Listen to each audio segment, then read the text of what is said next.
자, 그러면 이제 8번째 놀이치료 과정에 대해서 우리가 좀 살펴보도록 하겠습니다.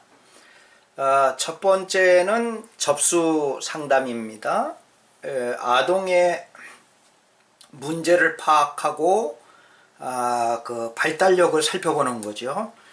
그리고 가정환경, 또 또래 및 사회적 환경의 정보를 탐색하는 것을 말합니다. 그래서 이 접수할 때에 아주 중요하지요. 접수할 때에 그런 모든 부분에 대해서 상세하게 정보를 잘 파악해 두는 것이 놀이치료하는 과정에서 아주 중요한 요소가 아닐 수가 없는 것입니다. 두 번째는 평가인데요. 아동의 인지, 또 정서, 행동, 또 사회성, 성격, 또 부모-자녀 관계 및 또 부모 양육 태도 등에 관한 전반적인 발달 검사를 실시하는 것, 이것이 이제 평가의 단계라고 볼 수가 있습니다. 그래서 접수 상담을 통해서 이 아동의 문제에 대한 모든 정보들을 탐색하고 또 이 평가를 통해서 아동의 인지나 정서나 행동이나 여러가지 사회성이라든지 또 양육 태도라든지 이런 전반적인 발달 검사를 실시해서 평가하는 것이 필요하고요. 그 다음에 이제 세 번째가 치료 계획을 세우는 것입니다. 자, 아동의 증상을 중심으로 어떠한 이론적 배경으로 기법을 적용해 나갈지, 또 치료 목표와 치료 계획을 수립하고 또 세우는 것이 이렇게 필요한 것이죠. 그리고 이제 네 번째 가서 놀이치료 과정으로 이제 들어가게 되는 것입니다. 그래서 접수하고 평가하고 계획하고 그 다음에 본격적으로 놀이치료 과정으로 이렇게 진입하게 되는 거죠.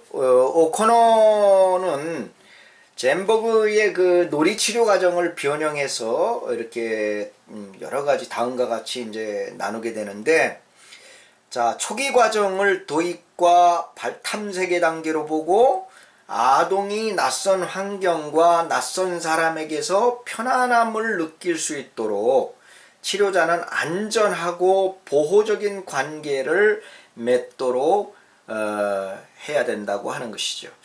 아동과의 친밀하고 지지적인 관계는 아동의 긴장과 방어를 푸는 데 도움을 주게 되는 것입니다. 아동이 치료를 받으러 오게 되면요, 굉장히 그 경직되고 또 자기 방어적인 태도를 갖게 됩니다. 그리고 긴장하고 또 상당히 눈치를 보고 이제 새로운 환경에서 새로운 사람을 만나게 되기 때문에 특히 어른들도 그런데 아동은 더 심하게 되는 거죠. 그래서 이 초기 과정에서 이런 낯선 환경 또 낯선 사람 만나면서 아이가 자연스럽게 이렇게 편안함을 느낄 수 있어야 된다라고 하는 거예요. 그래서 좀 약간 뭐 경직된 태도라든지 아니면 이제 치료자가 뭐 대하면서 조금 강압적인 태도라든지 이런 것들이 보이게 되면 아동이 긴장을 더 하게 되고 자기 방어를 하게 돼서 치료를 하기가 보통 어려운 게 아닙니다. 자, 치료자는 변함없는 관심을 아동에게 보이고 적극적으로 아동을 수용을 해야 돼요. 그리고 또 아동을 무시하거나 뭐 이렇게 깐죽거리거나 이런 식으로 해서는 안 되고, 너무 장난식으로 해서도 안 되고요. 아이를 굉장히 좀 존중하는 태도를 갖는 게 필요합니다. 그리고 이해를 바탕으로 하는 관계 맺기의 욕구를 보여주어야 한다라고 하는 거예요. 그리고 두 번째 단계는 잠정적 수용 단계인데, 치료자가 아동을 전적으로 수용하겠다는 욕구를 보여주게 되면 아동은 치료자를 수용하는 것 같이 보이지만 아동은 낯선 사람을 자신이 지금까지 해왔던 방식으로 대할 것이고 그것이 수정될 수 있는지 시험하는 단계로 들어가게 된다라고 하는 겁니다. 어느 순간은 치료자를 친밀한 사람처럼 대하다가도 거리를 두기도 하는 이런 태도를 보이게 되고 그래서 양가적인 특성을 보일 수가 있다고 하는 것을 염두에 두어야 합니다. 그 친밀한 사람처럼 대한다고 해서 그 다 된 것처럼 그렇게 하면은 큰 낭패를 보게 되는 거죠. 그 양가 감정이 있기 때문에 그 양가적인 특성을 아이가 보일 때가 있다고 하는 걸 염두에 두고 아주 치밀하고 또 아주 침착하게 이렇게 대하는 것이 필요하다. 그 다음에 아동은 진정으로 치료자가 판단하거나 비판하지 않을 것임을 알아야 하고 또 치료자는 반영적인 그런 그 기술을 알려주어야 합니다. 치료자가 어떤 역할을 하고 있는 사람이라는 것을 아동으로 하여금 알게 해주는 것 이게 필요하고요. 시험 단계에서 진정한 자신의 모습을 드러내게 된다고 하는 거죠. 그 다음에 이제 세 번째 단계에서는 부정적 반응 단계인데 요 세 번째 단계는 부정적 반응 단계인데 아동의 과거 경험들에서 충족되지 못한 욕구들을 표출하는 단계입니다. 아동의 공격성이 표출되기도 하고 또 태행적 행동이 표출되기도 하는 것입니다. 아동의 애착 욕구나 또 뭐 독립과 의존 문제, 또 개별화 문제, 오이디푸스 컴플렉스의 어려움 이런 것들을 나타내기도 하죠. 이때 치료자의 진정성은 아동의 문제를 해결하는 데 필수적인 요소라고 볼 수가 있는 것입니다. 그 다음에 이제 마지막 단계인 성장의 단계인데요. 성장, 신뢰, 또 훈숙, 아동이 부적정 반응 단계를 거치면은 치료의 가장 긴 단계인 성장과 신뢰와 훈습의 단계로 들어가게 된다고 하는 거예요. 지금까지 양육자와의 관계에서 손상된 경험을 보충하려는 그런 시도라고 볼 수 있죠. 그래서 치료의 교정적 사건들, 즉 재부모화인데 아동 초기에 충족되지 못한 욕구들을 다루면서 이 작업이 시작되게 됩니다. 아동은 과거 외상적 경험들을 통합하고 다시 경험함으로써 훈습을 거치게 되는데요.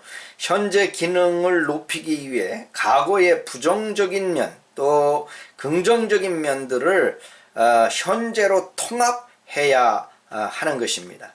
과거 경험의 훈습은 해석과 문제 해결이라는 기법을 사용하여 다룰 수가 있는 것입니다. 성장과 신뢰는 현재의 강조를 두고 치료자와 아동 간의 상호작용을 통해서 지금 여기에서 적절하게 다룰 수 있다라고 하는 것을 우리는 기억해야 합니다. 그래서 이 놀이치료 과정은 네 가지 단계를 통해서 이루어지게 되는데, 첫째는 접수 상담, 그리고 평가, 그리고 치료 계획을 세우고 실제로 놀이치료 과정 초기, 중기, 말기 이렇게 3단계를 거쳐서 이제 치료 과정을 거치게 된다라고 우리가 이제 이해하면 되겠습니다. 자, 그 다음에 놀이치료의 치료적 방법을 좀 살펴보겠습니다. 자, 치료적 관계 형성이 중요한데요. 긍정적 치료관계의 발달은 심리치료에 있어서 효과적인 치료 결과를 낳게 되는 가장 중요한 요소이다 라고 볼 수가 있습니다. 정신분석, 또 아동중심, 또 인지행동 놀이치료 이런 거는 이러한 그 치료적 관계 형성을 아주 중요시 하였던 것을 볼 수 있습니다. 이것은 아동과의 접촉을 형성하게 하고 치료 안으로 아동을 자연스럽게 개입하도록 도와줄 수가 있습니다. 효과적인 치료라고 하는 것은 아동과 치료자 간의 신뢰감이 형성되어야 한다라고 하는 것을 반드시 우리는 기억해야 됩니다. 그래서 놀이치료의 이 치료적 방법의 첫 번째 치료적 관계 형성이 됐다 한다면 이제는 두 번째 의사소통으로서의 놀이가 진행되게 되죠. 놀이는 치료 양식일 뿐만 아니라 아동과 치료자 간의 의사소통의 수단이 되는 것입니다. 치료자는 아동의 놀이를 통해서 아동의 사고라든지 아동의 감정을 그들의 세계를 이해할 수 있게 되는 거죠. 그래서 그 아이하고 놀이 치료를 하면서 치료자가 이 그 의사소통의 놀이를 펼쳐나가는 게 굉장히 중요합니다. 그래서 의사소통의 놀이를 통해서 그 아동의 사고와 감정과 그 아동의 생각하고 있는 세계들을 이해할 수 있게 되는 거죠. 그래서 두 번째는 바로 의사소통으로서의 놀이가 필요하고, 그 다음에 세 번째로는 안전한 장소로서의 치료의 이제 방법이 필요하다. 놀이 치료는 아동에게 안전감을 제공해 주어야만 합니다. 치료가 문제를 다루는 데 있어서 안전한 장소와 방법을 제공해 준다는 것을 아동이 체험하고 아는 것은 아주 매우 중요하다고 볼 수가 있습니다. 그래서 아동이 그 치료를 받으러 왔는데 그 치료받는 장소가 불안전하거나 또 여러가지 불편한 그 장소가 되게 된다면 도리어 아동이 치료를 받기보다 도리어 여러가지 상처나 트라우마가 생길 수가 있다고 하는 것을 잘 우리가 이해하셔야 합니다. 그래서 이 놀이치료의 치료적 방법 세 가지, 치료적 관계 형성을 치료자와 아동 간의 이 관계를 잘 형성해야 된다. 그래서 신뢰감을 형성을 하는 것이 필요하고, 또 의사소통으로서의 놀이를 잘 진행함으로 말미암아 아동의 사고나 감정이나 또 그 아동이 이제 품고 있는 그러한 세계 이런 것들을 잘 이해를 하게 되고, 또 이 아동이 지금 치료받는 이 장소가 가장 안전한 장소고 편안한 장소라고 하는 것을 아동 스스로가 느낄 수 있도록 체험할 수 있도록 이렇게 해주는 것이 이 치료적 방법에 있어서 아주 중요한 세 가지 요소라고 우리가 이해할 수가 있습니다. 자, 그 다음에 이제 그 보면 10번째 부모 상담입니다. 자, 부모 상담을 보면 부모와의 관계 형성은 아동 치료를 동기화시키고 협력을 구하는 중요한 열쇠가 됩니다. 치료자는 가능한 부모와 협력할 수 있는 방법을 찾아서 치료자와 부모와의 관계를 유지하고 향상시키도록 해야 합니다. 부모는 놀이치료 과정에서 중요한 조력자가 된다고 하는 사실을 알아야 합니다. 치료자는 부모의 감정을 반영하고 신뢰와 라포를 형성하는 것이 무엇보다도 중요한 기술임을 인식해야 합니다. 이를테면 치료자가 아이를 치료하려고 하는데 그 아이를 치료받기 위해 데려온 부모가 볼 때 그 치료자가 말하는 것이나 행동하는 것이나 이러한 것에서 좀 믿을 수 없고 좀 불안정하고 이렇게 신뢰감이 형성되지 못하면 이것은 부모가 함께 치료를 해 나가야 될 조력자 역할을 해야 되는데 도리어 신뢰 형성이 안 되다 보니까 치료자를 믿을 수 없고 또 믿지 못하니까 자꾸 질문을 하게 되고 또 뭐 따지게 되고 이렇게 하게 되면 절대로 그 아이는 계속 치료를 해 나갈 수가 없게 되는 것입니다. 그래서 이 치료자와 부모는 아주 중요한 관계인데 이 아동의 심리적 건강과 안녕에 대한 관심을 공유하고 놀이치료를 통해서 아동의 건강한 향상에 서로 참여해야 하는 것입니다. 이런 동맹적인 관계는 서로를 신뢰해야 가능한 것입니다. 여러분, 신뢰하지 못하는데 어떻게 동맹을 맺을 수가 있겠어요? 서로 동맹을 맺는 것은 신뢰가 바탕이 될 때 동맹을 맺게 되는 거죠. 그래서 부모와 치료자는 동맹관계다. 이 아동을 놓고 그 아동을 함께 치료해 나가야 될 동맹관계다라고 하는 거죠. 서로 신뢰가 가능해야 된다.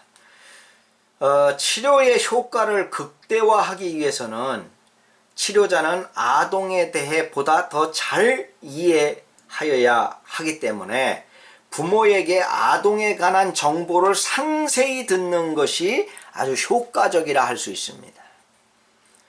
아동에 대해서 누구보다 잘 아는 사람이 부모 아닙니까? 그 부모에게 아동에 대한 정보를 상세히 들어야 치료자가 어떻게 아동을 대하고 치료해 나갈 것인가를 계획하고 그대로 진행을 하게 되는 거죠. 자, 치료자 개인이 갖고 있는 자신의 전문적인 스킬이나 또 경험이나 직관을 사용을 해야 합니다. 부모를 통해서 아동의 과거의 양육사와 또 발달사, 또 현재 아동의 주변 관계 및 생활 전반을 탐색함으로써 아동의 문제의 원인을 잘 파악하는 것이 이 치료자가 부모를 통해서 얻을 수 있는 아주 귀중한 정보인 것입니다. 이것은 아동의 문제 행동을 감소시키고 또 아동의 잠재 능력을 개발하기 위한 중요한 정보인 것입니다. 또한 부모 자신이 아동을 양육하는 방식이나 관계를 변화시키려는 의지나 능력을 향상시키고 부모 자녀 관계를 개선하는 데 도움을 주어야 하는 것입니다. 나아가서 부모 자신들의 심리적 건강을 위해서 긍정적인 부모 자녀 간의 상호작용 욕구를 충족시키기 위해서도 반드시 필요하다라고 볼 수가 있는 것입니다. 주 양육자가 양부모이거나 조부모 혹은 다른 친척일 경우도 있기 때문에 부모와 함께하는 그런 작업의 구성은 다양할 수 있음을 우리가 고려해야 하는 것입니다. 부모 상담 내용은 아동의 문제 행동이라 기본 생활이나 또 양육사나 교육사 이런 것들 탐색뿐만 아니라 놀이치료 과정 설명과 이해를 시키는 또 아동 지도 방법 또 부모 자녀 관계의 개선 또 부모 자녀와의 조율의 문제 대화 기술 이런 것들이 다 이제 그 아동 상담 내용에 포함되어 있다라고 우리는 보아야 할 것입니다. 자, 그러면 이제 부모와 함께하는 치료 과정의 우선적인 목표가 있는데, 자, 첫째는 부모가 아동을 지지하게 해줌으로써 부모와 아동의 관계를 향상시켜야 합니다. 부모가 아동의 변화를 격려하고 지지해 줌으로써 아동과 부모의 관계를 향상시키는 것을 의미하는 것입니다. 부모가 아동이 치료를 받다가 이제 조금 돌발 행동을 한다든가 또 과거에 하던 그런 행동들을 태행적 행동들을 하게 되면 부모가 그걸 보고 저봐 내가 저럴 줄 알았어, 쟤 저래서 문제야, 뭐 이런 식으로 이야기를 하게 되면 큰일 납니다. 부모가 잘할 수 있도록 지지를 해줘야 돼요. 그래서 이 아동과 부모의 관계를 향상시켜 나가야 돼요. 그러니까 이 부모가 함께하는 치료 과정에 이런 목표가 우선돼야 된다는 거예요. 부모의 인식을 바르게 잡아줘야 된다는 거예요. 여러분, 아동의 문제는 아이가 문제가 아니라 사실은 부모가 문제인 거예요. 근데 대개 아이의 문제를 아이의 문제로만 보는 게 그게 큰 문제인 것입니다. 아이의 문제는요, 그 부모의 문제인 거예요. 부모의 양육 태도라든지 부모의 그 아이를 키우는 가정 환경이라든지 뭐 이런 것들이 아동의 발달 과정 속에서 영향을 미쳤기 때문에 그 아동이 그렇게 문제 아동으로 되게 되는 거죠. 물론 그렇지 않은 경우도 있겠습니다만 거의 대부분 제가 상담해 보면 문제 아동 뒤에는 문제 부모가 반드시 있습니다. 여러분, 그 어린이집에서 조금 문제 있는 아이들을 쭉 살펴보면 그 부모를 오라고 그래서 부모하고 이야기를 해보면, 이 아이가 이렇게 되기까지는 이 아이의 문제가 아니었구나, 그 아이의 양육자인 부모의 문제였구나 라고 하는 것을 많이 느끼게 돼요. 저는 수없이 지금까지 상담을 해오면서 이러한 부모들을 수없이 겪습니다. 지금도 우리 어린이집에 이런 아이들이 여럿 있어요. 근데 여럿 있는데 그 아이를 보고 그 부모를 제가 오라고 해서 살펴봅니다. 그럼 부모와 대화를 한 30분도 나누기 전에 이 아이의 문제는 그 부모의 문제였던 것을 발견하게 되는 거죠. 여러분, 이게 잘 알아야 됩니다. 왜 그런지 모르겠어요. 쟤 왜 그런지 모르겠어요. 뭐 이렇게 부모들 이야기하는데 당신 때문이라, 당신 때문. 부모 당신 때문이란 말이죠. 근데 왜 그런지 모르겠어요 라는 쓸데없는 소리를 하고 그 아이의 문제를 다른 곳으로 전가시키는 모습들을 발견하게 되죠. 여러분, 이게 중요합니다. 부모가 어쨌든 아동을 지지하게 해주면서 그 부모 아동과 관계 향상시키는 거, 이거 우선적 목표가 돼야 돼요. 두 번째는요, 부모와 아동 관계에서 역기능적인 측면을 다뤄야 됩니다. 다시 말해서 아동이 부모와 함께 생활하고 있다면 부모 자녀 관계에서 역기능적인 측면을 다루는 데 초점을 맞추어야 됩니다. 물론 부모 자녀 관계의 친밀감 형성을 돕는 것이 궁극적인 목표이지만 우선적으로 해야 할 측면은 아동이 문제 행동을 일으킴으로써 나타나는 부모 자녀 간의 부정적인 측면을 다루어 주어야 하는 것입니다. 이것이 굉장히 중요하다는 거예요. 그래서 이 역기능적인 측면을 다루어 주는 것. 그래서 현실을 즉시할 수 있도록 하는 것. 이것이 굉장히 중요하죠. 그 다음에 이제 세 번째 목표는 부모와 함께 생활하지 않는 경우에 현재 아동을 돌보고 있는 주 양육자와 아동 간의 건강한 애착 형성을 촉진해야 합니다.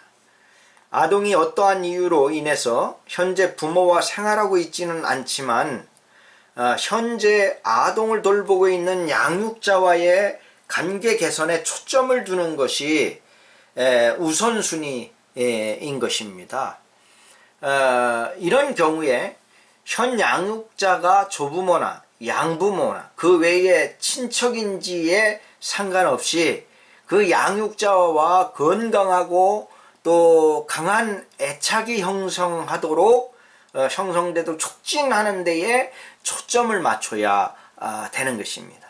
현재 양육자가 누구이든지 상관하지 말고 그 양육자와 강한 애착 형성이 되도록 거기다 초점 맞추는 것이 아주 중요하다라고 볼 수가 있는 것입니다. 부모 상담은 고자질이나 또 부정적 방법으로 자녀에 대해 보고하여 아동을 처벌하는 시간으로 간주되어서는 안 된다고 하는 거죠. 어떤 부모 상담해 보면 쟤는요 엄마가 이러면은 저렇게 행동을 해요. 또 엄마가 이거 하라면요 말도 안 들어요 선생님 이러면서 뭐 고자질하는 그런 스타일로 그런 부정적 방법으로 자녀에 대해 보고를 해서는 안 된다는 거예요. 그거는 아주 잘못된 모습이란 얘기죠. 부모 상담은 그런 것이 아니란 얘기예요. 한 주간의 주요 사건에 대해 함께 나누도록 격려해야 합니다. 또 부모를 지지하고 수용하고 경청하는 것이 매우 중요합니다. 치료자는 아동이 내담자라는 것을 기억해야만 하고 내담 아동의 비밀 보장에 대해서도 아주 신경을 많이 써야 합니다. 어떤 부모들은 자녀의 양육뿐만 아니라 또 부모의 성격 특성 또 우울 등의 문제로 개인을 위한 개인 상담 약속이나 또 부부 치료 시간을 따로 마련해야 하고 필요하다면 성인 상담 전문가에게 의뢰해서 그 부모까지라도 치료를 받도록 하는 것이 필요합니다. 여러분 아동의 문제는 그 가족의 한 사람의 문제가 아닙니다. 왜 그러냐면 그 가정의 아동의 문제라 하면 그 아동을 통해서 스트레스 받는 그 부모나 그 양육자의 그 문제도 굉장히 많이 다양한 방면에서 발생한다는 거죠. 그래서 가족의 아동이든 또 뭐 아빠든 아니면 또 뭐 엄마든 부부의 문제, 뭐 부모의 문제 이런 문제가 어느 가족 한 사람의 문제가 아니라 그 한 사람이 문제가 있게 되면 가족 전체가 함께 치료를 받는 것이 아주 바람직한 치료 방법이다라고 볼 수가 있어요. 왜 그러냐면 그 아동의 문제로 인해서 엄마가 스트레스를 받게 되고 그 다른 아이와 비교하게 되고 거기서 또 이 괴리감을 느끼게 되고 또 아이를 잘 이렇게 양육하려고 하는데 그게 안 되다 보니까 그것이 중압감이 되기도 하고 뭐 이래서 우리 아이만 왜 그럴까 그래서 마음이 울적하기도 하고 우울증이 생기게 되고 조울증이 생기게 되고 이래서 아동의 문제가 곧 부모의 문제가 되는 거예요. 그래서 여러분 그 아동의 문제는 아동의 문제만으로 우리가 생각해서는 절대로 안 된다고 하는 거예요. 그래서 아동의 문제를 통해서 그 부모의 문제 또 부모들까지도 함께 치료해 나갈 수 있도록 이렇게 연계하는 것이 아주 상당히 중요하다라고 이렇게 볼 수가 있습니다. 그래서 이제 우리가 부모 상담까지 이제 살펴보았습니다.